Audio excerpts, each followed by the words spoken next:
Welcome back to Real Estate Investing with Alex-Deacon. My name is Adam. I am the host with the leastest. Now the hostess with the mostest is Mr. Alex-Deacon. Alex, what's going on, my man? Hey, man. I am on fire today. Let's get started. On fire. All right, so today I like increasing value. You love increasing value, Yes. added value, and increing value. So increasing value of a rental property is what we're going to talk about today. My wife loves when I increase value also. I think that's the way she gets turned on. It's good to increase value. She doesn't. I'm just making that up. You're supposed to keep going with a joke for a minute. You know how I increase value with her? How is that? I give her another credit card. There you go. Bada bing. There, boom. Bada boom. Yeah. Realest guy in the room over here. How you doing? So today, now that I like this turned into stand-up hour, we could actually one episode, ladies and gentlemen, out there. We're gonna just tell jokes the entire time and see if you guys actually catch on. But no, we are going to talk about increasing the value of a rental property today, Alex. Yes. And where would you like to start on this topic, my friend? Well, there's a couple ways to increase value. Like one would be maybe future value. So we could talk about that. One would be current value, as far as a cash flow perspective. And then the third, which might kind of kind of meshes in with all two of those, but would be current current market value. Okay, so current market value and current cash flow value are different. And then future value would be obviously not current. It would be future. That's the name. Got it? In the year 2000. Yeah. Brian. Okay, so we could talk. Let's start with how can you increase future value of a rental property. Okay, so one way is obviously. Let me ask you, how would we increase future value? I mean, with me, I would think. To me, paint jobs that's not really future value, right? Or is it because you could paint all the time? That's not. To me, it would be roofing. It could be. It could be. Okay, yeah. So painting could be. Yeah, it could be.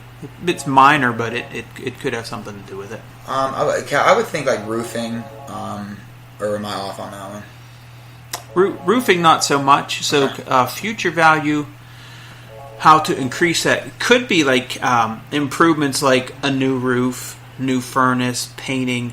Just keeping the structural integrity of the property inside and out mechanically also would definitely increase the value. Okay. Right? I got a couple maybe additions to the house, a garage. If you don't have a garage, build a garage. Mm-hmm. Maybe a fence or some sort of something around the house on your property line. Would that be considered futures? Yeah, absolutely. Okay. I think a fence could be, depending on the property. Let's say it's like 6 row houses. And maybe you're putting up fences in between the yards, so now they have more of a private. Mm-hmm.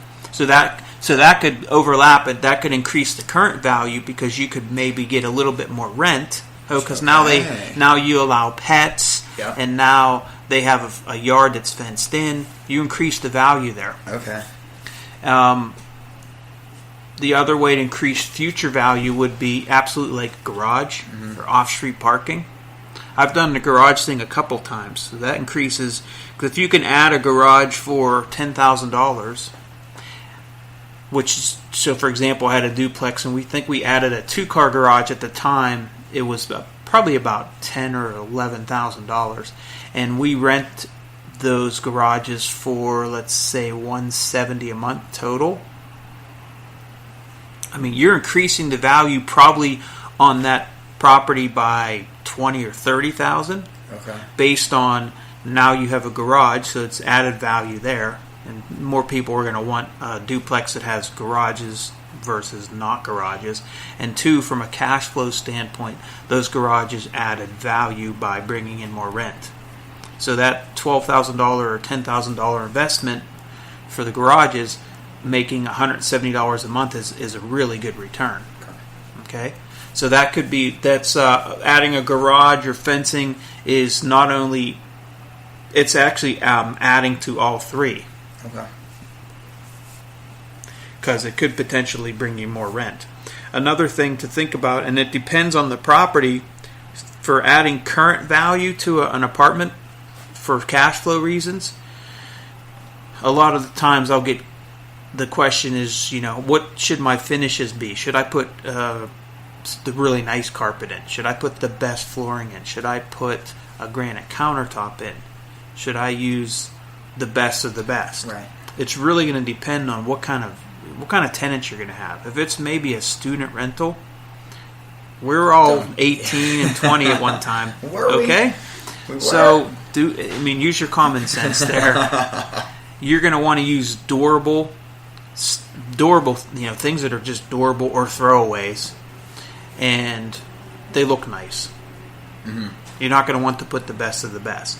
If you're renting something that's maybe an efficiency apartment, and you're going to get a lot of in and out and transient type of people, they're just in and out. Usually, efficiencies don't stay rented for a super long time. Usually, right? Because it's temporary. Right. Those ones you might want to do a little bit differently. You might even want to furnish that apartment. Maybe, okay. Yeah, because efficiencies these folks don't have a lot. They're it's more transient.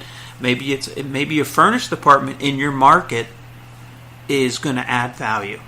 You just got to be really careful before you do that and you have to know that market. You got to kind of test it. Now, I would imagine with that, you want to be extremely cautious when it comes to background checks and stuff like that too. If you already have a furnished place versus something where, or would it really make a difference? It shouldn't make. You really should have the same criteria regardless. Okay. But that's a whole nother podcast we did on screening tenants and all that. Okay. So we're adding value to an apartment building to increase cash flow, future value. So another way to increase cash flow would be to allow pets. Okay, so that can also decrease cash flow because the pet can cause damage. So increasing cash flow by allowing pets can be a good profit center, but you also have to be real careful what kind of pets you allow, and you really have to screen those tenants as far. Screen the pet. I don't know how you screen a pet. You'd have to go visit their apartment and say, we want to come over.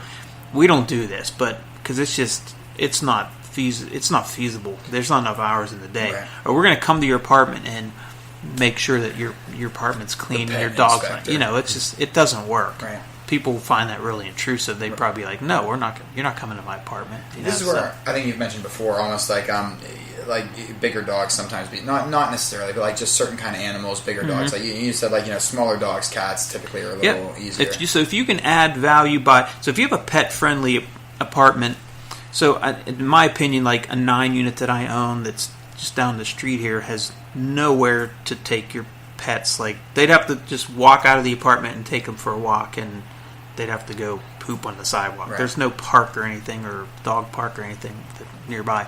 I don't feel that's a pet-friendly apartment.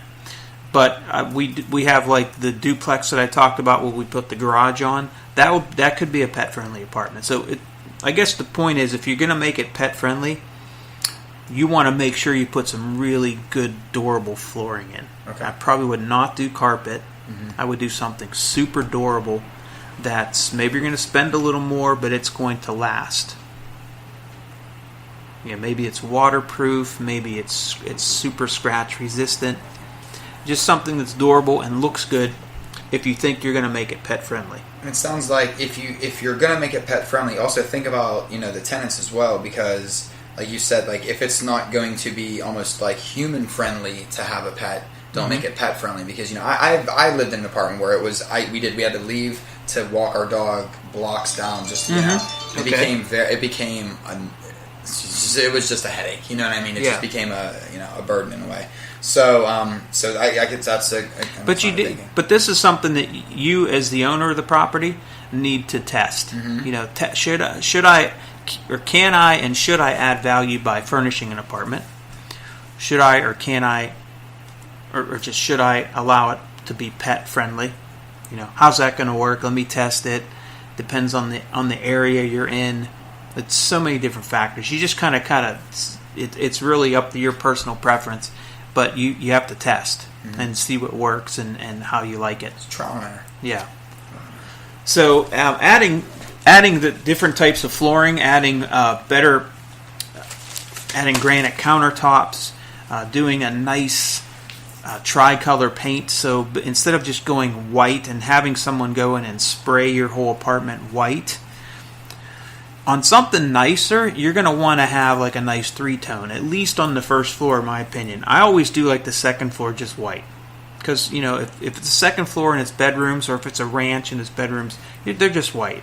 It's not really something that you have to get crazy with, in my opinion. Mm-hmm. But if you walk into, the apartment, it's a nice 2-bedroom apartment, maybe you want to do that living room, dining room, kitchen area, like a nice neutral color on the walls, a semi-gloss white trim, and then a flat white ceiling, or maybe an accent wall. But spend a little bit more money, because that'll add to the appeal of the apartment. It's going to probably get you a little bit more rent. It's going to rent a little bit quicker. And so it's going to add to the current market value. It's going to add to the current rental income. The paint is not necessarily going to add to future income, because it just depends on when you painted it. So if you just painted it, yes, that's going to add to your future value. But really, paint, like you'd asked me that question about paint. That's more current. Yeah, because before you sell something, and you're getting ready to sell, if I was going to sell my 9-unit building, I would go in there and probably spend $5,000 and clean, organize the basement. I would probably paint, maybe even have an apartment vacant, and then just stage that sucker, have it looking really good, so the new buyers can get an idea what an apartment can look like if they put a little bit of effort into it. Right. So that's kind of what I would do for future value, but I would do it just before I put it on the market. Another thing you can do is add to add current value. All 3 values would be storage.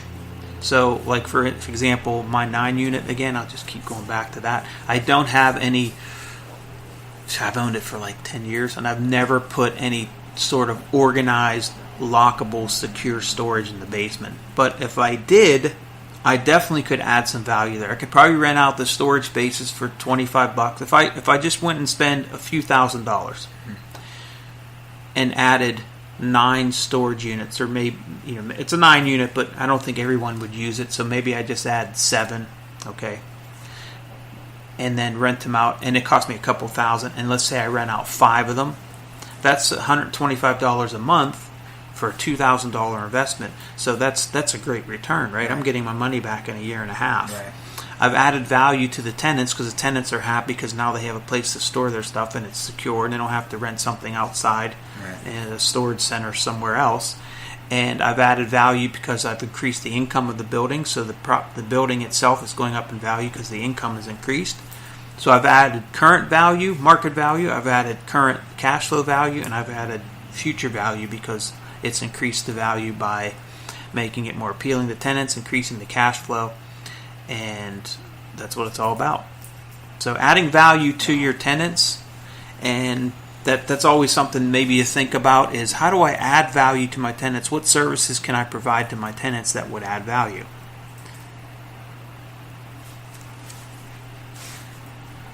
Now, would something like putting,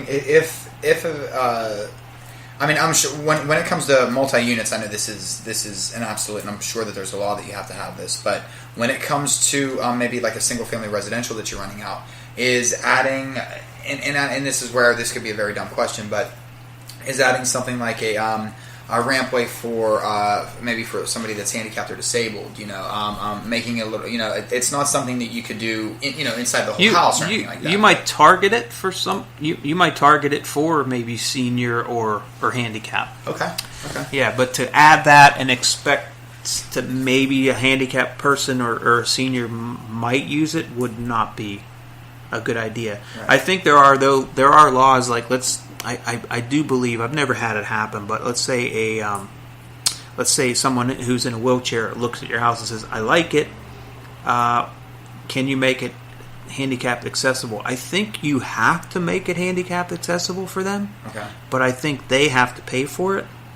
You know what I mean? Okay, I got you. I think that you'd want to, it's a really gray area, so if you ever run into that situation, you'd want to probably seek an attorney's advice who really knows the law about landlord-tenant acts, and specifically the handicap portion of it. There's your homework assignment, ladies and gentlemen. To know that, yeah. We've never had that happen, but it's just something to think about. Now, tailoring yourself to that you brought up a good point. Maybe that's a way to add value, right? Because I know around here that in the city of Pittsburgh and Allegheny County we have a lot. It's a very old population. It's more elderly community. Plus, you have the baby boomers. So, yep. I mean, if you notice, I've seen a couple just recently, just specifically senior high rises go up. Mm-hmm. Yeah, one out in North Fayette here. Yeah, so specifically for seniors. Yeah, so that might be a segment of the rental population you want to go after. I don't know it, so I don't really tailor to it. But it's probably smart that maybe I start looking into it, or you as a potential real estate investor, maybe that's a segment you want to master and become really good at. Mm-hmm. Let's see. So look into sometimes the specialty markets can pay off. Yeah, so adding value by making your property more specific to a certain demographic. Yeah, yep, could be good. I don't know how else can we add value. I'm trying to say. I mean, bathroom.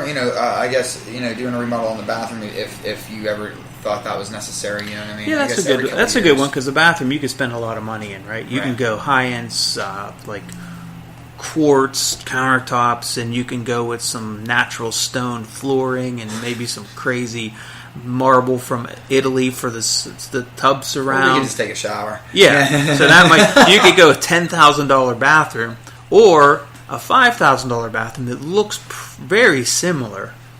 Yet you're not going to get that $5,000 investment back by spending the extra $10,000. Right. Like someone's not going to come in and say, "Oh, I'm going to give you an extra $100 a month because the bathroom is so bomb." It's so awesome. It's just not likely. The marble on that floor is to die for. I would suggest spending the money and building the garage or adding off-street parking would be way more valuable than spending $10,000 on a bathroom versus $5,000. Now, like if it's an efficiency apartment or it's an area that people don't expect to have a $5,000 bathroom, maybe you're only spending $3,500 on that bathroom. Okay. Would adding, like, say, and I know I keep going back to almost like instead of a multi-unit to like a residential type of, or if you're renting a single residential, but would adding that that second bathroom to a house that might be set up for it, would that add the value so that you can rent it for more money later on? Would that add future value? Like how would that fall in? Or is that a wash? No, that could add value. What you have to look at, how much it's going to cost you to add that bathroom, and then look at how much more rent am I going to get by having a second bathroom. It's probably not likely, but that it's the best investment. But it could be a good investment because that's going to add for future sales value. But there's a lot of things that depends on where's the bathroom. Right. How nice is it? How convenient is it to get to? Is the bathroom in the basement? That's really not adding a lot of value. It has the second bath. Well, where's the second bath? It's on the 4th floor. and nothing's on the 3rd floor. So you have to go, or it's in the basement and the basement's really damp and it's dark and you have to walk all the way to the back of the basement. Dodge 7 spiders.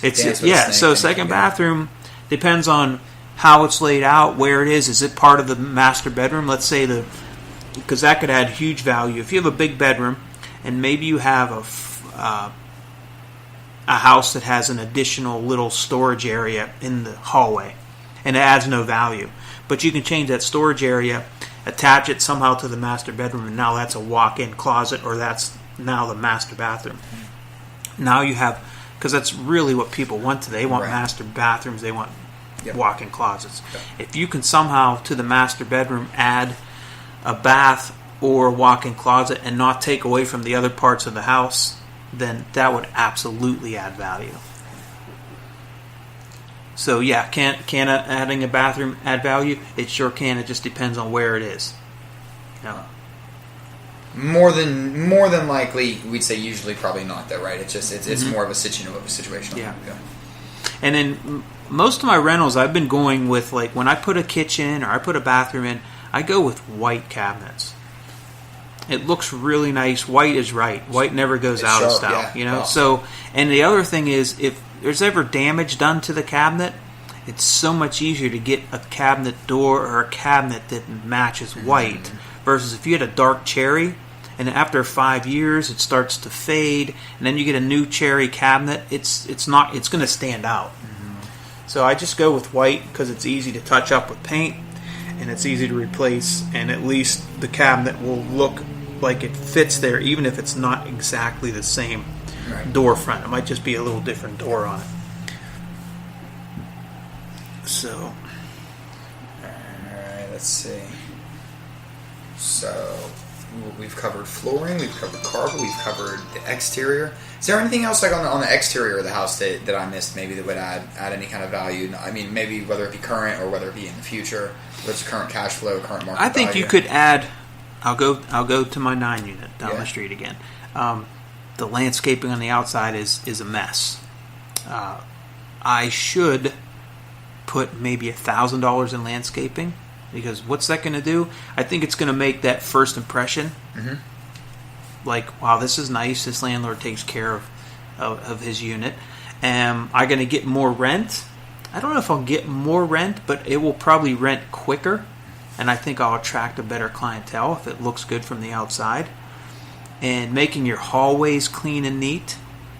I mean, if it's a 9-unit building and you're walking up 2 flights of steps and the hallways are filthy and the hallways are smelly and they're not painted and they're dark, that's going to affect who rents it, how quickly it rents, and possibly how much you can get for rent. Maybe I could get, if I could quantify it and say, yeah, with nice landscaping and clean hallways and bright hallways, I could get $7.6 more per unit. There's probably some sort of algorithm or quantifiable mathematical equation that can somehow work out for you.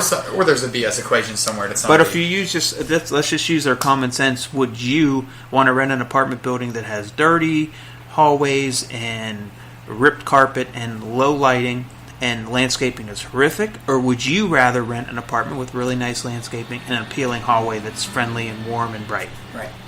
Right? Option B, yeah, absolutely. Yeah, option B. Every time. Yeah.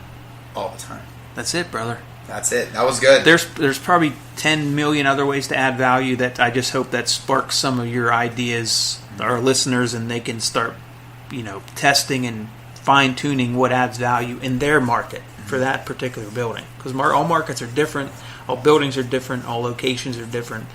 The demand for efficiencies versus 3 bedrooms versus single family homes versus condos, townhomes, it's all different, and you have to really know that market and then know how to add value to that particular investment in that market. I guess a good final question would be, if you and this could be a very dumb question, but maybe it could be a very good question. Usually mine are either really dumb or really good. I don't know. But say you own you have a multi-unit that you're maintaining, you're owning. How often do you take a step back and look and say, hey, you know what? Maybe I should invest, money into it. Is it something that you wait for something to happen? Is it, obviously when tenant swaps come in, after little things like that. But is there ever after your 9-unit, for example, maybe you've had it for, however long you've had it. After 5 years, do you look at it and say, man, maybe I should look, do this or this, and you invest a little bit more? Is there, do you do it, is there something to that? Is there an art form to that? Or so is you're it saying when? Yeah, kind of like when do you look to improve the value? Is there? The right answer is you're always looking, right? You You're always looking to add value. Yeah. Me, to be honest, I had like the 9-unit building. There's so much I could do there to add value. Just the landscaping and storage and making sure those hallways are clean and bright would add value. I just got so much going on that I haven't done it, and maybe I'm just too cheap. Right. That could be it. Could be too cheap. But being cheap is actually costing me money because I really should do frugal. No, it's cheap.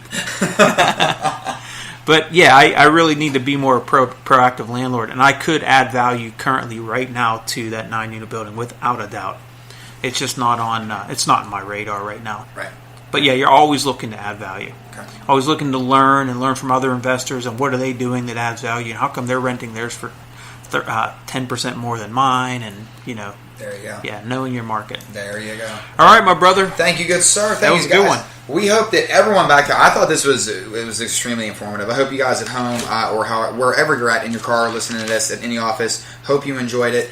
Listen, you guys know where to find us by now. We're on Apple Podcasts. We're on Google Play Podcasts. We are on Spreaker. We are all over the internet. Type in Alex-Deacon Podcast on your Google or Bing or whatever search format you use. Type in Deacon Hoover Podcast. You can find all of our podcasts that way too. Make sure you're visiting dhrea.com or search DHRE for all of our property listings. For Alex, for myself, and for everyone here at Deacon Hoover Real Estate Advisors, we thank you so much, and we will see you next time.